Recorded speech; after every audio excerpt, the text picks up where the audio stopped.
Year is usually a fresh start for many people. Yeah, but when you are dealing with trauma, it can be hard to move towards that fresh start. Of course, the community of Uvalde is still healing, along with the survivors of the mass shooting of Robb Elementary. The Night Team's Lee Waldman spoke with one of those survivors who's not only dealing with the loss of a cousin, but also survivor's guilt. From shooting hoops to throwing spirals, 10-year-old Daniel Ruiz is in many ways your average kid. The Falcons won, and we were able to be on the field. But there's pain he feels that's out of sight until he puts pen to paper. I was thinking about her. Thinking of his cousin Ellie Garcia, who died at Robb Elementary in a classroom not far from his own. Says, "I'm sorry I let you down. I'm sorry I let you die." His mom, Brianna, says Daniel always looked out for Ellie. We've all tried to reassure him, that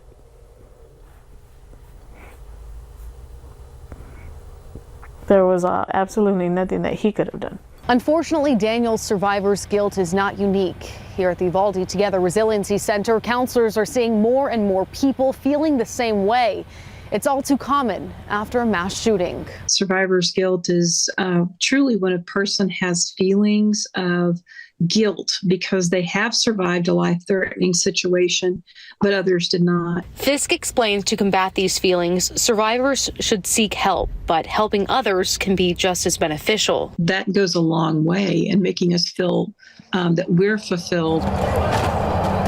Daniel has been doing that for his fellow survivors, creating a network of support. He says he'd like to see more of it coming from outside as well. Try to help them, give them support, talk to them. Lee Waldman, KSAT 12 News. Hospitalizations in the Northeast are rising, especially among the elderly. Doctors and nurses have already battled the flu, respiratory illnesses, and now a new subvariant of Omicron. And now a nationwide nurse strike is looming. Nearly 10,000 New York City nurses set to walk off the job tomorrow at 6 a.m. if no deal is reached. That strike would affect several private hospitals across the city, including 3 Mount Sinai campuses, with Mount Sinai already moving the most vulnerable patients like babies from their NICU.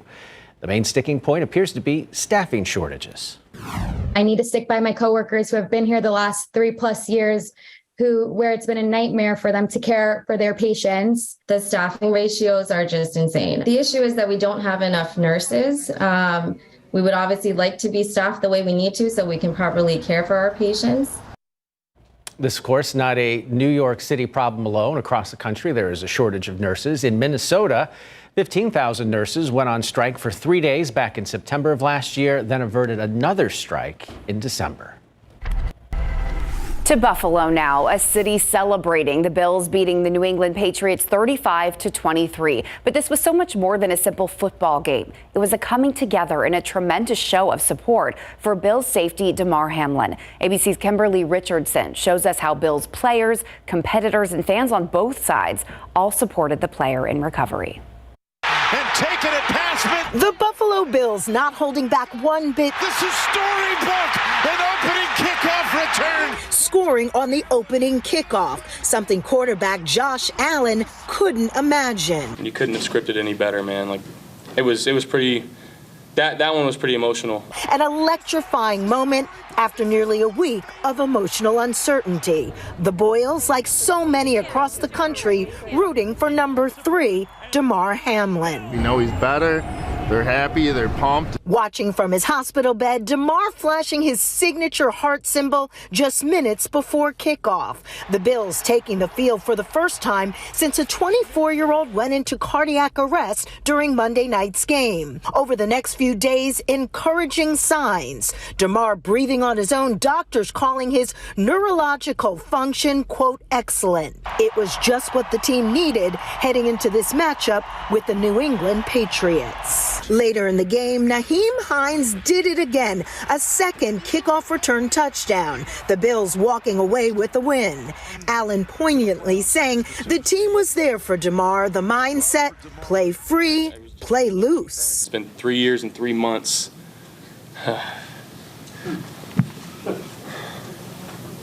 Since the last kickoff return, so it's pretty cool. While Damar's future as a professional athlete is still unclear, one thing is for sure, he has made a mark on his community larger than he could have ever imagined. Donations still pouring into his foundation. Last check, $8.4 million and counting. Kimberly Richardson, ABC News, Buffalo.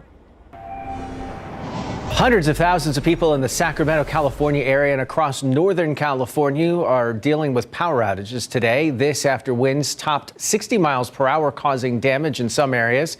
Here's some footage of the aftermath. Emergency crews responded to a multitude of calls for downed trees, blocked roadways, and toppled power lines. Some areas say winds as high as 68 miles per hour. And tonight, another weather system is already on its way there, could cause more problems. Heed the warnings coming out. If they can, stay home and make sure that everyone stays safe. It's this next storm coming through has the potential to cause a lot of mayhem, so people need to be aware. Officials urging people there to listen to the warnings because it helps keep them and first responders safe. State officials are also asking the Biden administration to declare an emergency. And part of California expected to see 7 to 10 inches of rain just in the next couple of days here. And while they're dealing with too much of a good thing, we're left needing some rain here in San Antonio. Bullseye for extreme and exceptional drought. I'll be showing you the drought monitor coming up here in a bit. But for now, let's take a look outside. It is cool evening. Temperatures are falling into the low 50s as we speak. Winds are generally calm and dew points are low. So with calm winds, relatively clear skies right now, and dry weather, it's going to be pretty chilly to start the day tomorrow. In your bus stop forecast, dropping off the kids, make sure they have the jacket. 48 degrees. In the afternoon, though, pleasant and 68 for the high temperature. I'll show you that drought monitor and we'll talk about another cold front on the way this week. I'll tell you when that cold front will arrive and how cool it'll get. Courtney. Thank you, Sarah. Well, eventually some movie will top the Avatar sequel at the box office. Will it be this weekend? Box office results are next.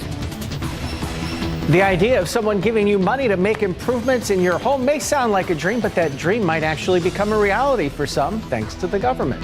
Find out how you can participate.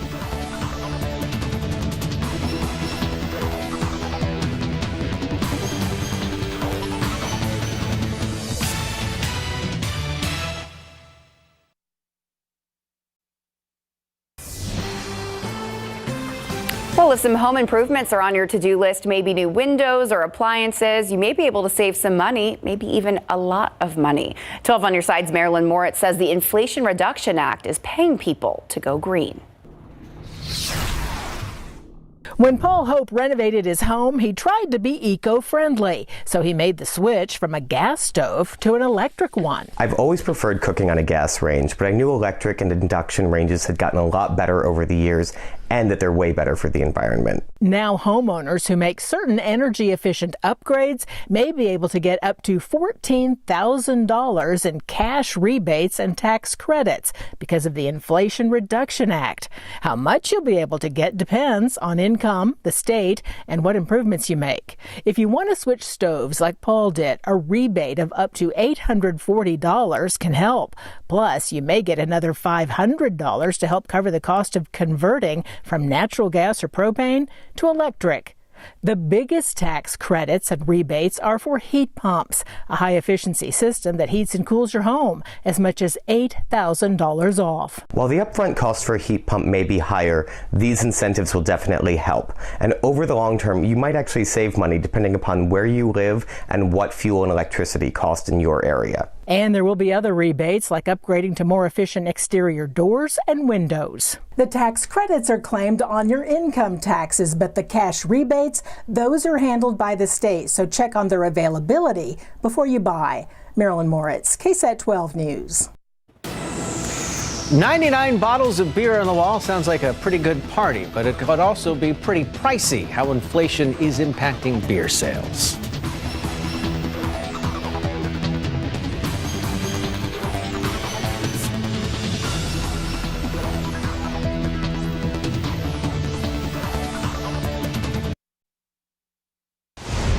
All All right, have some bad news for you beer drinkers. You'll have to dig a little deeper into your pockets. The alcohol consulting company data shows beer prices rising by 7% during the last 13 weeks of 2022.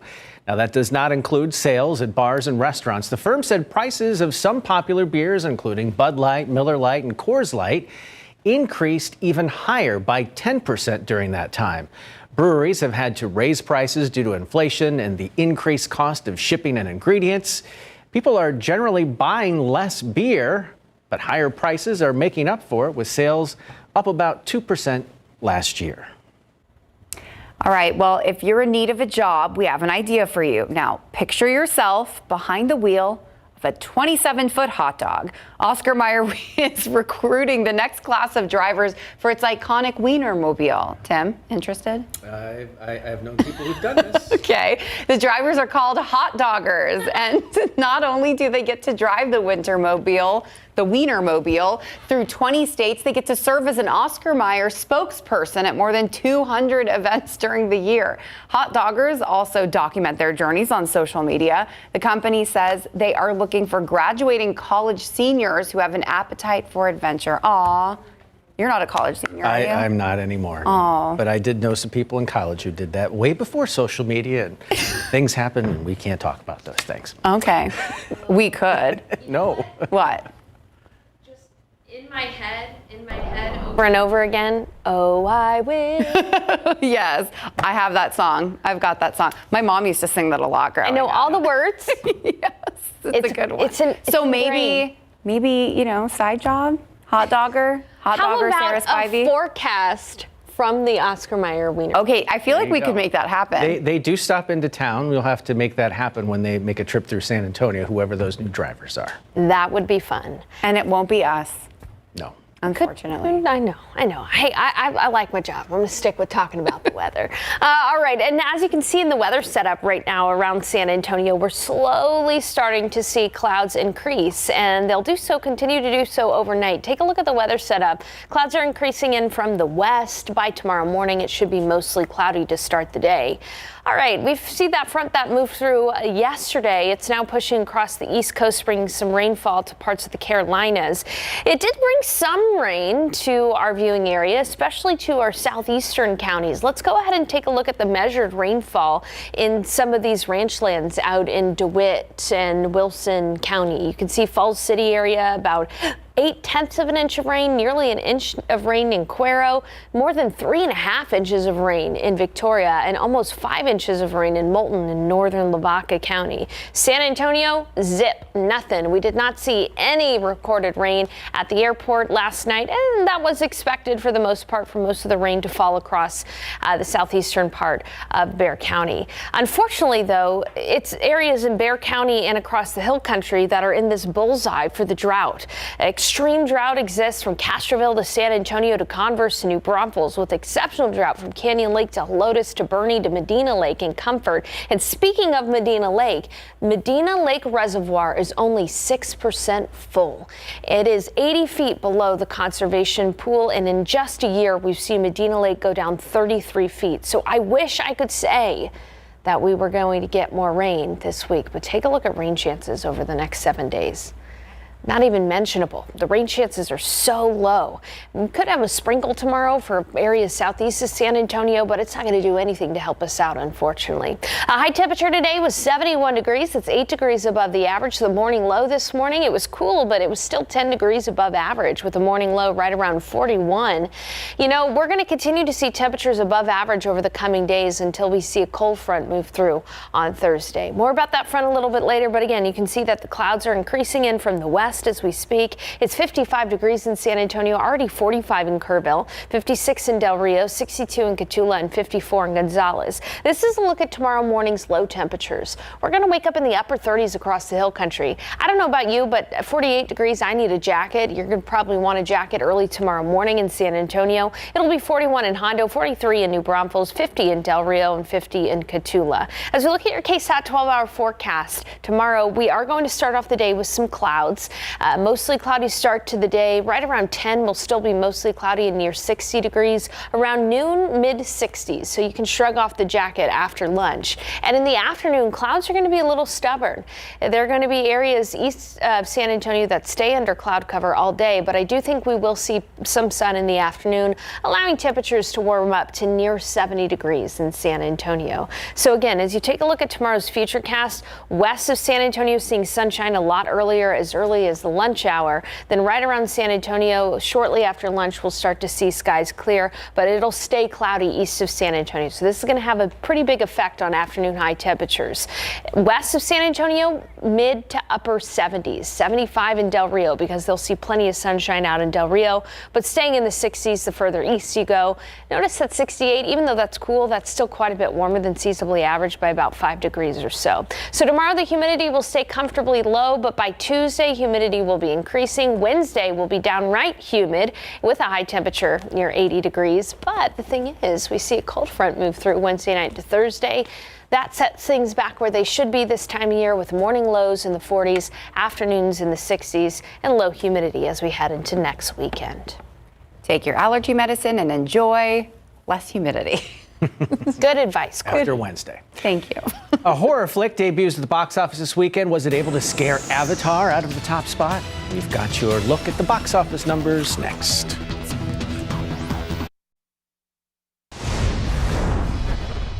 Where is your spear? Shuri gave me this to try. Black Panther Wakanda Forever made $3.4 million for 5th place and a domestic total of $445 million. A Man Called Otto, starring Tom Hanks, took 4th place, earning $4.2 million in fewer than 650 theaters. Puss in Boots: The Last Wish slipped to 3rd on ticket sales of $13.1 million. If she comes in this room, I'll rip your head right off your neck, I swear to God. Megan made a killing. The horror flick about an android with attitude, which cost us $12 million to make, grossed $30.2 million for a 2nd place debut. Avatar: The Way of Water held off Megan's challenge for a 4th straight weekend title, taking in another $45 million for a domestic total of $517 million. In Hollywood, I'm David Daniel. Nearly a week after suffering cardiac arrest on Monday Night Football, Damar Hamlin is well enough to watch today's Buffalo Bills game. Nothing short of a miracle. Yeah, and who's in and who's out of the NFL playoffs? With more, let's go over to Greg Simmons to find out what else is on Instant Replay. And we just got the schedule in, and the Cowboys are going to play Tampa Bay live right here on KSAT12 1 week from this Monday. And the Spurs are in Memphis for back-to-back games with the Grizzlies after their tough loss against Boston. Coming up tonight on a brand new edition of Instant Replay. Please rise and show your support as only Bills Mafia can. Before today's game between the Buffalo Bills and the New England Patriots, all sorts of tributes to number 3 Damar Hamlin, who suffered a cardiac arrest on Monday Night Football. And get this, he was well enough today to watch the game from his hospital bed in Cincinnati, and the Bills reward him by returning the opening kickoff for a touchdown. All that, plus who's in and who's out of the NFL playoffs tonight, we will show you. I hadn't realized that he hadn't come back here yet, so it was just great to see him, and it was awesome that the fans really gave him a warm ovation. Yeah, it was great seeing Derek White back in the AT&T Center for the first time since his trade to Boston. And even without 3 starters in Keldon Johnson, Devin Vassell, and Jakob Poeltl, the Spurs still gave the Celtics a run for their money before heading to Memphis for back-to-back games this week. Larry has the latest on the silver and black. All that plus, how concerned are you for the Cowboys heading into the playoffs, and who wins between TCU and Georgia in the college football playoff? National championship game. The sports guys decide tonight. Instant Replay is live, and it is next. We'll look forward to it. Thank you, Yeah, Greg. the full schedule, by the way. Full schedule's out. All right. Thanks. Good to know. We'll be right back.